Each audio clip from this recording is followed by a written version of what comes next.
에스라 4장 1절에서 6절, 제가 가진 성경 구약 715페이지입니다. 함께 교독하겠습니다. 사로잡혔던 자들의 자손이 이스라엘의 하나님 여호와의 성전을 건축한다 함을 유다와 베냐민의 대적이 듣고 스룹바벨과 족장들에게 나와 이르되 우리도 너희와 함께 건축하게 하라. 우리도 너희같이 너희 하나님을 찾노라. 아수르 왕 에사할돈이 우리를 이리로 오게 한 날부터 우리가 하나님께 제사를 드리노라 하니, 스룹바벨과 예수아와 기타 이스라엘 족장들이 이르되 우리 하나님의 성전 건축하는데 너희는 우리와 상관이 없느니라. 바사 왕 고레스가 우리에게 명령하신 대로 우리가 이스라엘의 하나님 여호와를 위하여 홀로 건축하리라 하였더니, 이로부터 그 땅 백성이 유다 백성의 손을 약하게 하여 그 건축을 방해하되, 바사 왕 고레스의 시대부터 바사 왕 다리오가 즉위할 때까지 관리들에게 뇌물을 주어 그 계획을 막았으며, 또 아수르가 즉위할 때에 그들이 이글을 올려 유다와 예루살렘 주민을 고발하니라. 아멘. 우리는 지난주에 하신 말씀을 이루게 하시려고 하는 제목으로 바벨론 포로로 잡혀갔던 이스라엘 백성들의 1차에서부터 3차에 걸친 귀환에 대한 전반적인 내용을 함께 살펴보고, 특히 1장과 2장을 중심으로 1차 귀환의 구체적인 내용과 그것이 우리에게 주시는 교훈들을 함께 살펴봤습니다. 그 모든 일은 하나님의 계획 안에 있었습니다. 우리의 생각에는 전혀 가능성이 없는 그 시간에도 하나님은 일하셨고, 결국 말씀하신 대로 바사 왕 고레스가 즉위하자 말자 첫 해에 그의 마음을 감동시켜서 그로 하여금 이스라엘을 회복시켜 주십니다.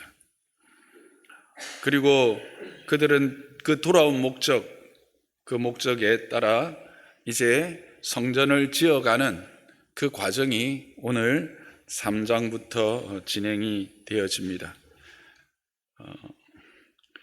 이제 고향으로 돌아온 그들, 돌아온 지 한 2, 3개월 지난 7월 달, 유대인의 달력으로 7월입니다. 그러니까 우리의 태양력으로 하면 약 9, 10월경이거든요. 이제 7째 달에 그들이 일제히 예루살렘에 모였다고 1절은 우리에게 말해주고 있습니다. 여기서 일제히라고 하는 이 단어는 우연히 같은 시간에 모였다거나 또는 누가 강제적으로 동원하여서 모였다는 뜻이 아니라 스스로 한 사람처럼 한 몸이 되어서 모였다라는 겁니다. 수만 명의 백성들이 돌아왔습니다. 그런데 그들이 한 몸처럼 7째 달에 예루살렘에 모인 것입니다. 여기서 우리는 그렇다면 왜 갑자기 7째 달에 이들이 모였을까 하는 거죠. 그것은 이제 유대인들에게 있어서 아주 중요한 달이기 때문에 그렇습니다. 혹 기억하고 계시는 분들이 있을지 모르겠습니다. 나팔절이라고 하는 것을 기억하십니까? 언제이죠? 7월 1일입니다. 대속죄일을 기억하십니까? 7월 10일입니다. 우리가 추수감사절로 요즘 지키는 초막절은 며칠부터죠? 7월 15일부터 일주일간입니다. 그래서 이 7월은 7째 달은 이스라엘에게 있어서 아주 소중한 달입니다. 그래서 그들은 초막절이 되면 늘 예루살렘으로 모였지 않습니까? 그래서 그것을 기억하여 그들은 이 7째 달에 누가 말하지 않아도 마음이 예루살렘으로 향했고 한 몸처럼 그곳에 모였던 것입니다. 특히 그들은 아마 모이면서 이 생각도 했을 것 같습니다. 좀 역사를 아는 사람들은 솔로몬 성전이 첫 번째 완공하고 법궤를 안치하고 봉헌식을 거행했던 때가 바로 이 7째 달이었거든요. 그것도 그들에게 또 영향력을 미쳤을 것입니다. 어쨌든 그들은 이 하나님이 그들에게 허락하신 이 절기와 또 대속죄일과 또 나팔절이라고 하는 이 예배의 시간을 생각하면서 한 마음으로 모였던 것입니다. 그리고 그들이 모여서 한 일은 뭡니까? 하나님의 제단을 다시 만든 것입니다. 그리고 그 하나님의 제단 앞에 율법을 따라, 모세의 율법을 따라 매일의 제사와 또 절기 이 제사들을 함께 지내게 되었습니다. 그런데 그것이 그저 평안한 가운데 진행된 것은 아닙니다. 3장 3절을 보시면 그들이 이방 민족을 두려워하는 가운데 이 일이 진행되고 있었다는 것입니다. 여러분, 두려움은 우리로 하여금 모든 것을 다 내려놓게 합니다. 그렇죠? 두려움은 우리로 하여금 움직이지 못하게 합니다. 그런데 오히려 그들은 그 두려움 가운데 이 일들을 하나하나 진행하게 된 것입니다. 그래서 그들은 이 고레스의 칙령에 따라서 가지고 온 예물들로 석수와 목수를 고용하고 또 시돈과 두로 사람들을 통해서 레바논의 백향목을 바다를 통해서 가지고 왔습니다. 이 모습은 성경을 좀 아시는 분들은 이 솔로몬 때에 성전이 건축되어지던 그 모든 과정과 너무나 닮아 있습니다. 그렇게 그들이 이제 성전 건축을 위한 준비들을 마치고 마침내 예루살렘으로 돌아온 2년 둘째에 2년이 지나고 둘째 달에 역사적인 성전의 기초를 낳게 됩니다. 얼마나 기뻤겠습니까? 얼마나 감사했겠습니까? 그래서 그들은 제사장들은 예복을 입고 나팔을 불었고 아삽 자손과 레위 사람들은 재금을 들어서 연주를 하고 거기에 맞춰서 다윗 왕의 규례를 따라 모든 모인 자들이 하나님을 찬양했습니다. 그들의 찬양의 가사가 무엇입니까? 주는 지극히 선하심으로 그의 인자하심이 이스라엘에게 영원하시도다. 이것이 그들의 찬양의 핵심이었습니다. 그렇지 않습니까? 지금 이 성전에 세워지고 자기들이 귀환하게 된 것에 이스라엘 백성들이 스스로 행한 것이 뭐 있습니까? 아닙니다. 자신들은 오히려 이 모든 말씀을 어쩌면 잃어버린 자들이 대부분이었을 겁니다. 이 본토 회복을 위해서 어떠한 노력도 행하지 않고 있을 때 하나님이 그 백성을 기억하시고 그 하신 말씀을 이루기 위해서 고레스를 감동시키시고 그렇게 그들을 이 땅으로 회복시키신 것이죠. 그걸 생각하면서 그들은 어떤 노래가 나오는 것이 합당합니까? 그렇죠. 주는 지극히 선하시다. 하나님은 선하십니다. 그리고 그 인자하심이 영원합니다. 근데 그 누구에게 그 인자하심이 영원하고 선하심이 지극합니까? 이스라엘에게입니다. 이스라엘이 누구입니까? 하나님의 백성입니다. 그들은 자신이 하나님의 백성 된 것이 얼마나 복되고 감사한가를 확인하면서 이 찬양을 올려드렸던 것입니다. 여러분, 오늘날도 이 하나님의 지극한 선하심과 인자하심은 계속되고 있는 것을 믿으십니까? 그 백성을 향한 하나님의 그 지극히 선하심과 그 인자하심은 영원하십니다. 하나님은 어제나 오늘이나 변함이 없으시기 때문에 그렇습니다. 하나님의 신실하시기 때문에 그렇습니다. 여러분의 삶 가운데 나는 하나님의 선하심도 하나님의 인자하심도 없는 것 같아. 하나님은 그저 저 집사님의 하나님이고 저 권사님의 하나님이고 저 장로님의 하나님, 저 목사님의 하나님이지 내 하나님은 아닌 것 같아 라고 생각하시는 분들이 혹 계실지도 모릅니다. 어쩌면 전에는 혹 내 하나님이었던 때가 있었지만 지금은 아니야 라고 또 생각하시는 분도 계실 겁니다. 우리 인생에 있어서 높고 낮음이 있습니다. 그러면서 우리는 때로 이 하나님의 선하심과 인자하심에 대하여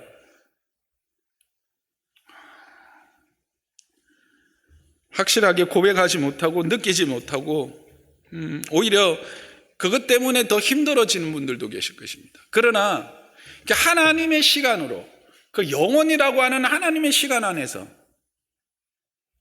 그 백성을 향한 하나님의 인자하심은 영원하고 선하심은 지극하다라고 하는 사실을 여러분 기억하시기를 바랍니다. 그런데 이 통곡의 현장에서 조금 혼란이 일어납니다. 처음에는 함께 기뻐하고 함께 즐거워했는데 젊은이들은 그들이 돌아온 지금까지 이야기로만 듣던 그 성전이 이제 기초가 나여지는 걸 보면서 얼마나 감격했겠습니까? 그래서 막 찬양하고 기뻤지만 제사장들과 처음에 솔로몬의 그 성전을 보거나 혹 기억하고 있는 자들은 그 모습을 보면서 대성통곡을 했다고 오늘 본문은 우리에게 전해주고 있습니다. 여기서 대성통곡이라고 하는 것은 목 놓아 크게 울었다라고 하는 말 그대로입니다. 근데 이것을 이제 우리가 어떻게 해석할 것인가? 학교서에 보면 그들의 이렇게 우는 이유가 새롭게 세워지는 이 스룹바벨의 성전이 규모가 솔로몬의 성전보다 아주 작고 왜소해서 그렇다라고 이야기를 하고 있습니다. 그러나 꼭 그것만은 아닐 거라고 생각을 합니다. 거기에는 또 다른 이유가 있습니다. 거기서 솔로몬의 성전과 같지 않다라고 할 때 이 같지 않음에는 또 다른 부분이 있습니다. 뭘까요? 솔로몬의 성전과 스룹바벨의 성전의 차이는 규모에서가 아니라 질적인 면에서도 차이가 있습니다. 첫째는 뭐가 없을까요? 언약궤가 없습니다. 언약궤를 잊어버렸습니다. 아니, 잃어버렸습니다. 어디 있는지 아직도 못 찾고 있습니다.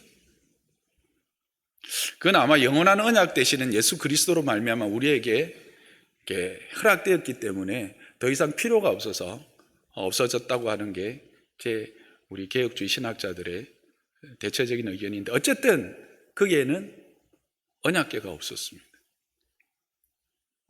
또 그리고 뭐가 없었겠습니까? 우림과 둠빔이 없어졌습니다. 이것은 그들이 하나님의 뜻을 묻고 뭔가 결정할 때 사용했던 두 개의 돌이었죠.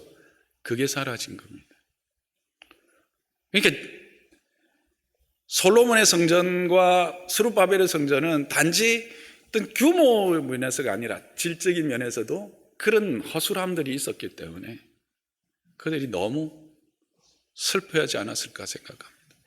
또 실제로 예루살렘 성전이 이렇게 건축되어질 때는 구체적인 하나님의 임재의 어떤 현상들이 드러났습니다. 근데 여기는 그런 모습들이 묘사되어지지 않고 있습니다. 그런 것들이 솔로몬의 성전을 기억했던, 또 그 이야기를 전해 듣고 알고 있던 노인들과 제사장들이 크게 통곡한 것이죠. 그러나 또 그 울음에는 이와 같은 그 통곡뿐만 아니라 또 기쁨의 눈물도 저는 한편으로 있었다고 생각합니다. 왜 그렇습니까? 앞에서 우리가 계속 확인했듯이 전혀 꿈꾸지 못했는데 그래도 이렇게 하나님의 뜻 안에서 회복하고 돌아와서 성전을 건축할 수 있게 하신 그 하나님에 대한 감사가 있을 겁니다.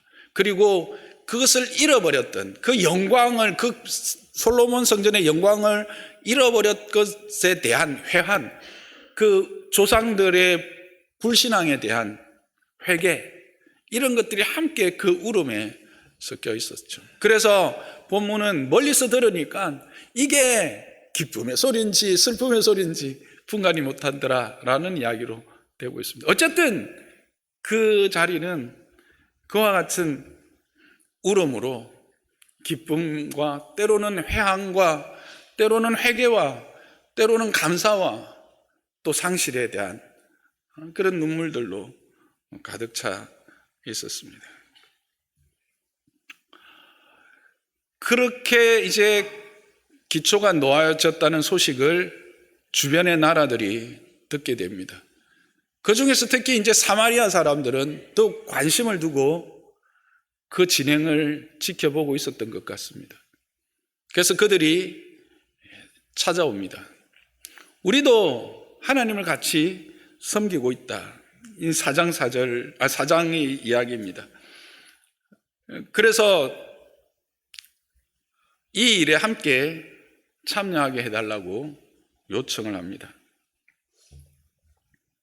그럴 때 스룹바벨과 예수아는 어떻게 반응합니까? 오늘 우리가 제목으로 내놓았던 말로 거절하죠. 너희는 우리와 상관이 없느니라. 너무나 박절한 거절이었습니다. 우리가 봐도 야 세다 이렇게 생각될 만큼 박절하게 거절을 당합니다. 그렇게 하자 그들이 노골적으로 이제 유다 백성을 괴롭히기 시작합니다.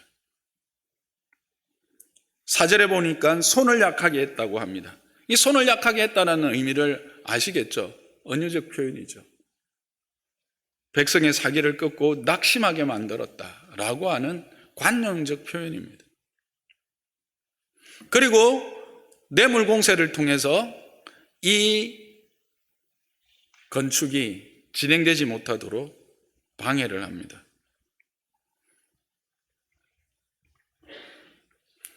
그것의 구체적인 예를 4장 6절부터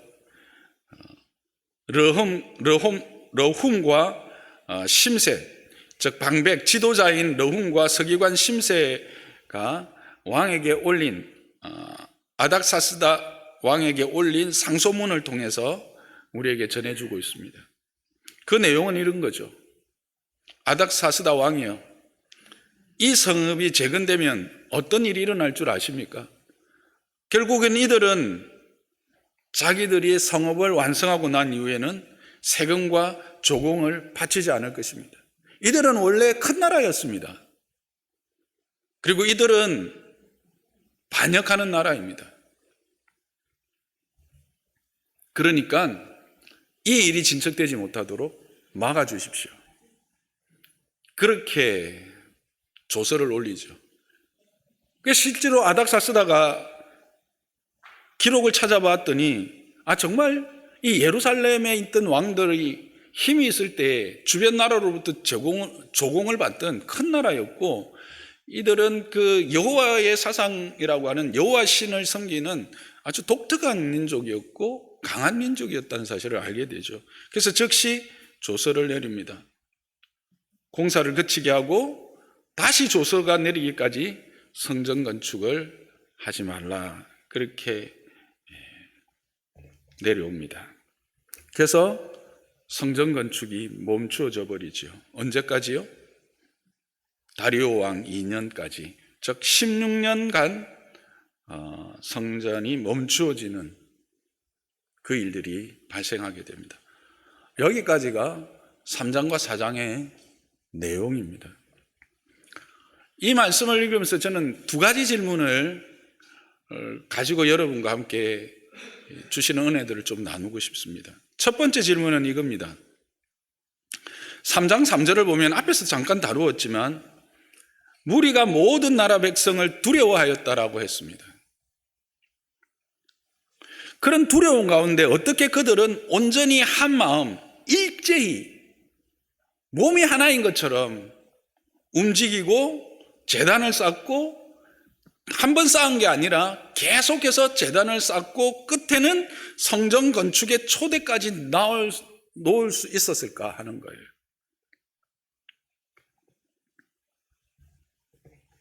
그 동력이 뭔가?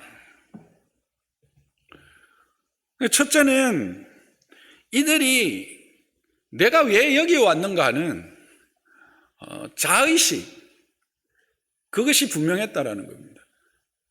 다른 말로 하면 헌신된 자들이었던 거예요. 그들이 여기 온 이유가 무엇이고 자기가 왜 여기 왔는가를 분명히 알고 있었기 때문에 그렇습니다. 앞에서도 우리가 살펴보았듯이 일곱째 달이 되자 한마음같이 움직였다 했죠. 일곱째 달이 핵심이 뭐예요? 하나님을 예배하고 제사하는 그 모임입니다. 그들이 이제 예루살렘 근처로 각 지역으로 귀환한 지 한 2달 정도의 시간이 지난 때가 일곱째 달입니다. 학자들에 의하면 아비벌에 출발했을 것으로 보고 준비하고 한 넉 달 정도, 서너 달 정도 걸린다 그래요. 그러면 한 5월 달에서 6월 달 정도 히브리 달력으로 그들의 고향에 도착했을 거다 생각합니다. 그래서 한두 달 정도에 이제 뭐 가구도 챙기고 집도 뭐 돌아보고 하다가 이제 7월 달, 일곱째 달에 마음이 모인 거죠. 그때 그들의 마음이 뭐예요? 아, 우리가 왜 여기 왔는가? 우리가 왜 여기 왔는가? 그것은 바로 하나님을 제사하기 위해서, 예배하기 위해서고 궁극적으로 성전을 세우기 위해서다 라고 하는 마음이 한 마음으로 함께 움직이게 된 겁니다. 그렇게 하게 된 근본적인 또 이유는 한 걸음 더 들어가면 뭡니까? 그들 안에 뭐가 살아있었어요? 말씀이 살아있었어요. 그들의 존재 이유, 그들의 가치, 그들의 그 귀한한 자기 인식의 뿌리는 말씀이었어요. 7월 달이 뭔지 모르는 사람은 그 7월 달에 갑자기 그 마음이 움직였겠어요? 움직이지 않죠. 움직일 수가 없을 거예요. 여러분, 우리가 하나님의 일에 또 하나님이 기뻐하시는 일에 우리가 함께 참여하고 그 일들을 이루어가기 위해서 우리는 내가 누구인가를 잊어버리면 안 됩니다. 하나님이 우리를 왜 부르셨는가를 잊어버리면 안 됩니다. 그리고 그 부르심의 이유를 잊어버리지 않기 위해서 우리에게 필요한 게 뭘까요? 하나님의 말씀입니다. 그래서 목사들은 강단에 설 때마다 말씀하는 거예요. 읽읍시다, 배웁시다, 말씀대로 삽시다.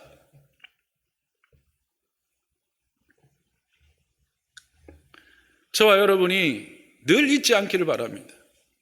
여러분이 왜 장로호산나 교회에 왔는지, 장로호산나 교회 하나님이 나를 왜 보내셨는지, 물론 우리는 하나님의 자녀라고 하는 그 큰 테두리 안에 있지만 조금 더 들어가면 실질적으로 우리의 삶에 이들이 바벨론에 있으나 예루살렘에 있으나 다 이스라엘 백성이요, 하나님의 백성이잖아요. 근데 왜 그들을 이스라엘로, 예루살렘으로 모이게 하셨느냐는 거예요. 왜 하나님이 우리를 장로로 보내시고 장로 호산나 교회에 함께 예배하는 공동체로 모아주셨는가 하는 거예요. 두 번째, 그들은 이 역사를 통해서 교훈을 얻은 겁니다. 그들이 왜 망했는가? 그들이 왜 쫓겨났는가? 그들이 정말 두려워해야 될 것은 누구인가? 라고 하는 것을 생각한 거죠. 주변의 나라들이 호시탐탐 이들이 함께 예배드리고 막 성전을 위해서 준비하는 그 과정들을 몰랐을까요? 알았을 거예요. 그리고 이런저런 압력들이 들어왔을 거예요. 그래서 두려워했다라고 하는 구체적인 표현이 나오는 거예요. 근데 왜 그들은 그런 두려움 가운데서도 그 일을 계속할 수 있었을까? 정말 두려워할 자가 누구냐 하는 것을 그들은 역사를 통해서 알게 된 거예요. 이스라엘이 왜 망했는가? 힘이 없어서? 병거가 없어서? 아닙니다. 하나님이 떠나셨기 때문에 그렇습니다. 그들이 하나님을 버렸기 때문에 그렇습니다. 우리가 정말 두려워하고 우리의 모든 것의 참 주인이고 우리의 모든 것의 주관자가 누구인가에 대한 분명한 믿음을 이제는 그들이 회복한 거예요. 그래서 하나님을 보았기 때문에, 주변을 보지 않고 그들을 두려워하지 않은 거예요. 아니, 두려워하지 않은 건 아닌 것 같아요. 본문을 보면 두려워했지만 그런 환경이나 그런 것들이 자신들로 하여금 두려움을 주시면 더 근본적인 것에 대한 믿음을 가졌다는 거예요. 그러니까 우리가 이 땅을 살아갈 때 믿음의 걸음을 걸어가고 하나님의 백성됨을 살아가려고 할 때 이렇게 되면 내가 회사에서 내가 속한 어떤 공동체에서 불이익은 당하지 않을까? 그런 두려움, 그런 염려들이 있을 수 있죠. 그러나 여러분 그때 기억하시기 바랍니다. 이 이스라엘 백성들을 기억하시기 바랍니다. 그런 두려움 속에서도 그들은 부르심의 이유에 대하여 분명하게 인식하고 그 일을 진행했습니다. 왜? 정말 두려워해야 될 자가 누구인가를 알았기 때문에 그렇습니다. 모든 것의 주인이 되시는 하나님. 그들은 역사를 통해서 배웠습니다. 근데 우리는 물론 우리의 삶을 통해서도 여러분 분명히 배우실 것입니다. 하나님은 그렇게 우리를 가르치십니다.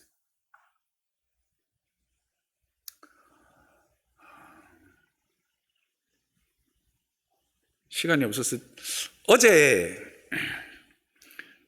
그로잉 252 수료식을 했습니다. 이제 3년이 되어가지고 졸업생이 나왔는데 초등학교 4학년이 간증을 하더라고요. 그러면서 이런 말을 해요. 하나님이 왜 믿음을 실패도 하고 또 천천히 가지게 하시는지 알겠다는 거예요.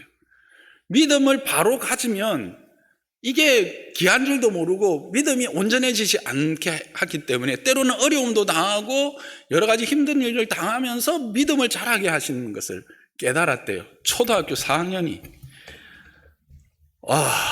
주여. 대단하지요? 뭘 말할까요? 하나님을 통한 믿음은 나이가 상관이 없다는 거예요. 하나님은 어린아이에게도 분명한 사인과 배움을 주시는 거예요.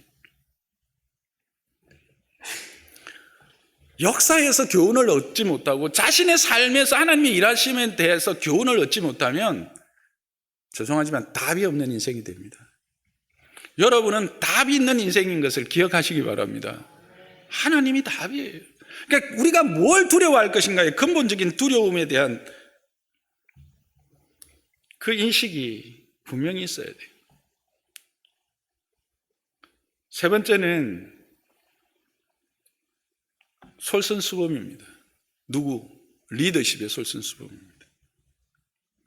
백성들이 하나 될 수 있게 하는 데는 처음에는 마음으로 하나로 모였지만 당연히 여러 가지 소문과 여러 가지 환경들이 있었을 거 아니에요. 그것을 계속 진행해 나갈 때는 누가 필요하냐면 지도자의 리더십이, 모범이 필요해요.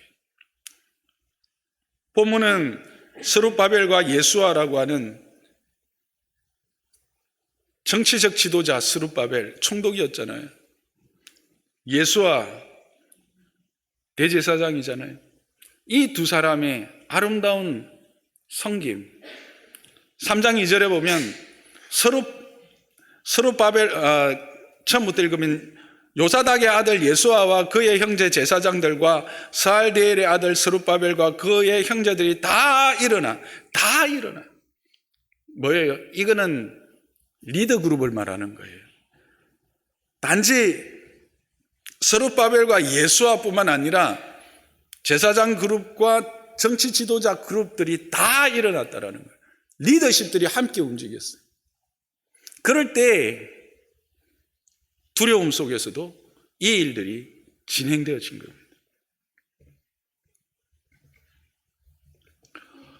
저는 이것을 묵상하고 적용에 대한 좀 생각을 하면서 우리 교회를 좀 생각을 해봤습니다. 여러분 그 주보를 한번 보세요. 주보 보시면 이렇게 교회 소개가 있죠. 한 번도 안 보신 분들이 있을 수 있어요. 이쪽에 제일 끝에 제 1면 뒤에 보면 있는데 목회 철학이 있고 비전이 있습니다. 첫째는 장로의 10%의 영혼을 책임지는 교회가 되겠습니다. 두 번째가 믿음의 다음 세대를 세우는 교회가 되겠습니다. 셋째가 세상에 선한 영향을 주는 교회가 되겠습니다. 되어 있습니다. 이게 뭘까요? 저는 우리를 부르신 부름의 이유다고 생각합니다. 하나님의 자녀로 부르셨지만 왜 특별히 장로 오산나 교회에 부르셨는가? 우리는 이 일에 정말 기쁨으로 헌신하고 있는가 하는 거예요. 아니, 첫째는 이것 알고나 있는가 하는 거죠. 저는 장로산나교회에 함께 예배하고 등록하는 모든 성도들은 이 부르심의 이유, 우리가 감당해야 될 이유들을 저는 함께 마음에 품기를 주님의 이름으로 부탁합니다. 여러분은 아무 생각 없이 여기 와서 앉아 계시지만 등록하는 순간 여기에 동의한 것으로 저는 보고 있습니다. 저는 하나님이 그렇게 부르셨다고 생각합니다. 특히 저는 두 번째, 믿음의 다음 세대를 세우는 교회라고 하는 이 부분에서 이 말씀에 적용할 때 좀 마음이 무거웠습니다. 이건 제가 아주 순화된 표현으로 말하는 거겠죠.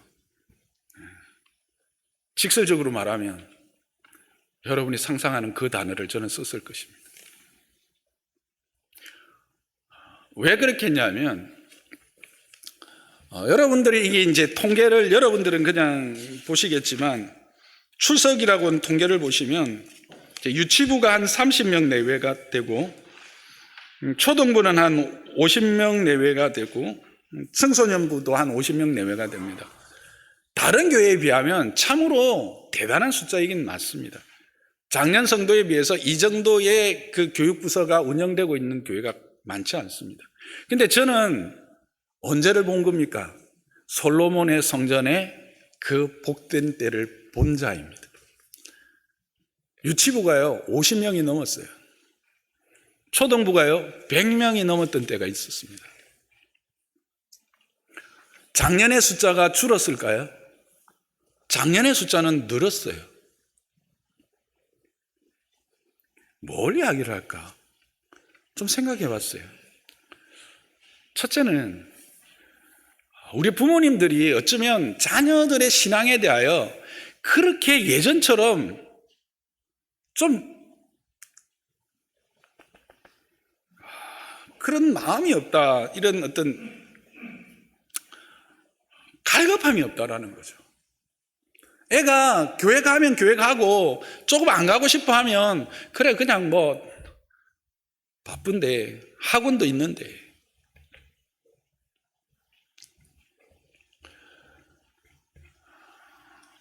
여러분을 자녀를 여러분의 가정에 보내신 이유가 뭐라고 생각하세요? 가장 우선되는 것은 믿음의 다음 세대가 되는 겁니다. 믿음의 다른 세대가 세워지면 사사기 시대가 열리는 겁니다. 여러분의 자녀들이 주일에 예배하는 일이 아닌 다른 일에 우선을 두고 가려고 할 때 여러분은 가슴을 치고 통곡할 수 있는 사람이 되어야 돼요. 그 옛 성전의 아름다움을 기억한다면, 물론 그런 기억이 없어서 그렇게 하실 분들이 있겠지만,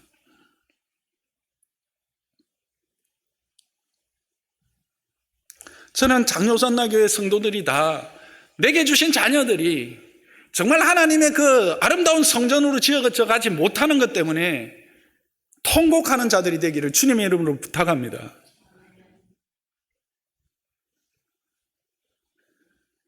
한국 교회 작년의 숫자는 그렇게 많이 줄지 않아요. 물론 나이가 들어가서 그 이제 출생률이 낮아지기 때문에 그런 경향이 없지 않아 있을 수는 있죠.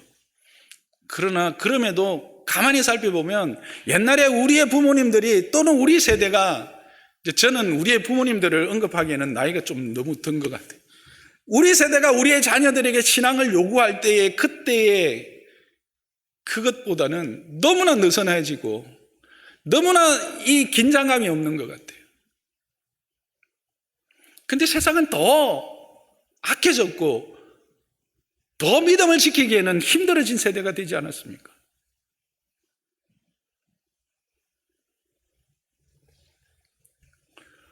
이 일에 누가 함께 참여한다고요? 리더십들입니다. 교사가 없어서 제가 광고를 한다는 게 조금 솔직히 화가 나더라고요. 이거 이제 묵상하면서 그때 화가 났어요. 아니, 우리 교회에 집사가 되고 세례를 받고 10년이 넘고 제자훈련 받고 사역훈련 받은 사람들이 그래 많은데, 아니 초등부, 유치부, 초등부, 그 다음에 그로잉, 중고등부 교사가 없어가지고 몇 주째 광고를 해야 된다고? 내가 하나님 앞에서 제대로 가르치고는 있나? 제자반 뭐 하려고 했지? 사역반 뭐 하려고 했지? 저한테 화가 나고요. 솔직히 막 좀 그랬어요.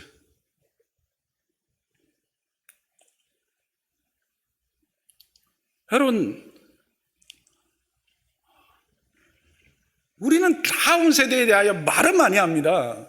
근데 실질적으로 다음 세대를 위해서 우리가 시간을, 우리가 물질을 들여서 구체적으로 헌신하는 것들이 얼마나 되느냐고요. 장로호산나 교회에 등록하고 3년, 5년이 된 지난 분들, 다른 교회에서 교사하셨던 분들, 이제 그만 좀 쉬시고 교사 좀 해서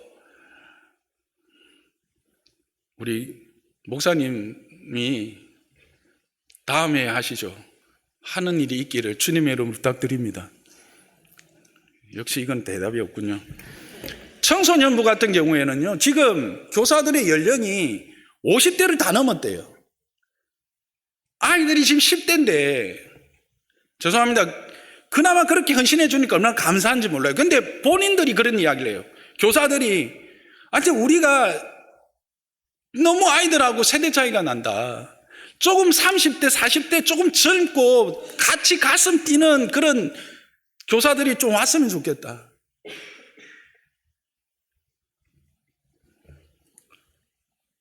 (30대) (40대) 가슴이 뛰기를 주님의 이름으로 부탁합니다.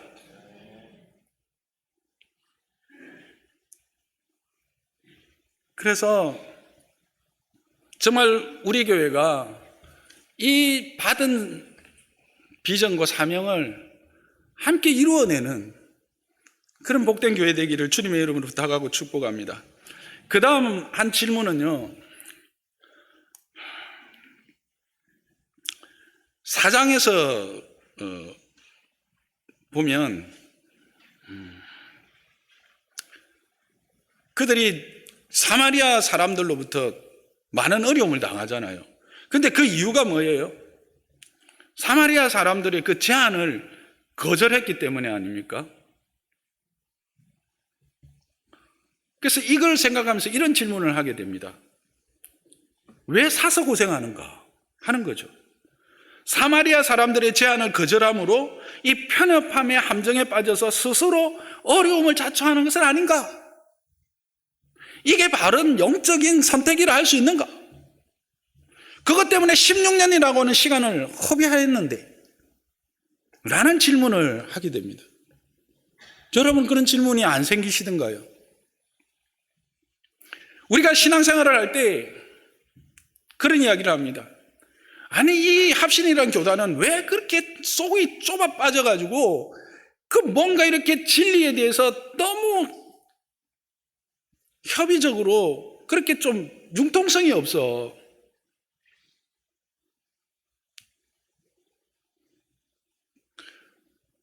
그렇게 생각하거나, 또 여러분의 신앙생활을 할 때, 아니, 우리 목사님은 너무 말씀하는데 세상에 말씀만 갖고 돼? 때로는 세상과 이런 부분에서 허용하기도 하고 이런 부분에서 조금 더 이렇게 융합하고 그렇게 가야 더 복음이 확장되는 거 아니야? 그런 생각을 하실 수가 있어요. 그런데 왜 그런 이들은 그걸 몰랐을까요?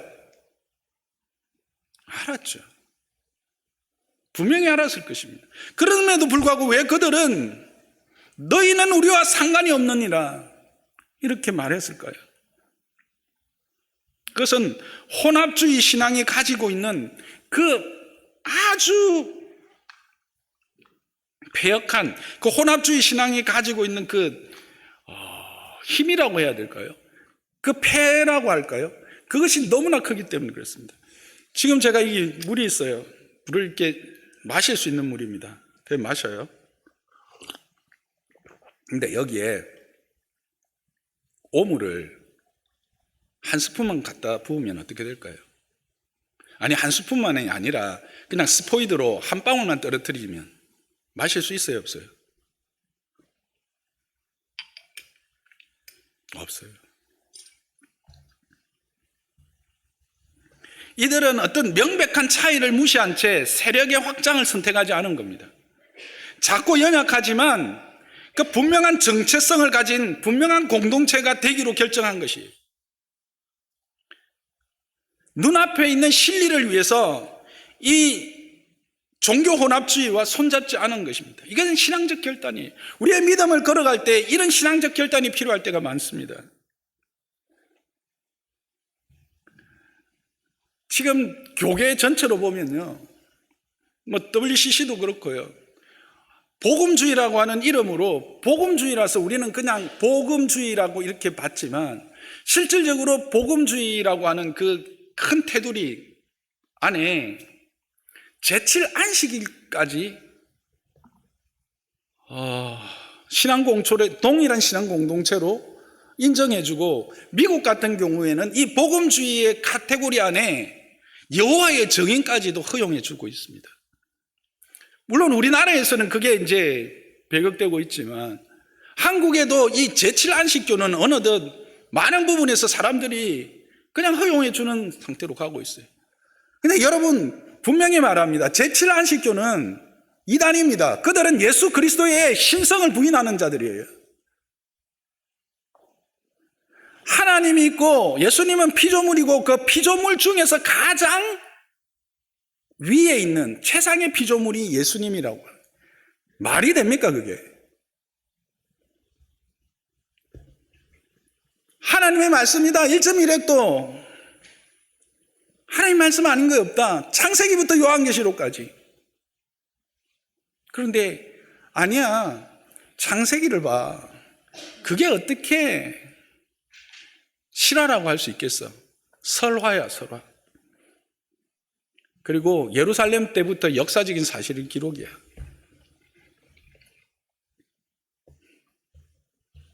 그것 받아들이는 순간 창세기뿐만 아니라 모든 성경이 파괴되는 거예요.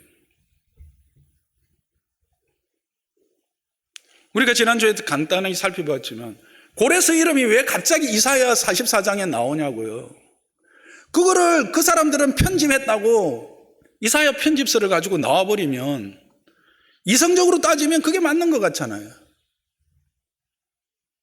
그들이 포로가 회복되고 난 이후에 삽입한 거다. 얼마나 이성적으로 이해가 되고 받아들이기 쉬워요. 여러분, 그래서 우리는 때로 편협하고 독선적이라는 오해를 무릅쓰고라도 결코 타협해서 안 되는 이 말씀의 진리가 우리에게 있다라는 겁니다. 관용주의, 상대주의가 미덕인 것은 세상에 미덕일 수 있지만 신앙에 있어서는 독이 될 수 있다는 사실을 여러분 분명히 생각합니다. 해야 합니다. 그리고 우리는 이것을 겪어내야 될 것이 우리의 몫이라고 생각하셔야 됩니다. 그게 우리 교회고 우리 교단입니다. 합신입니다.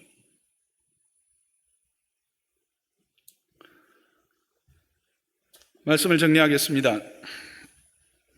하나님은 하나님의 뜻 안에서 그 백성들을 인도하시고 그 백성들 통해서 하나님의 뜻을 이루어 가십니다.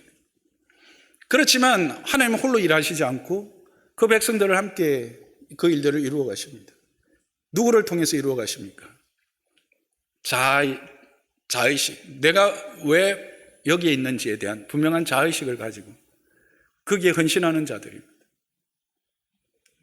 그리고 그런 자들 중에서 특히 리더들을 통해서 그 일들을 이루어 가십니다.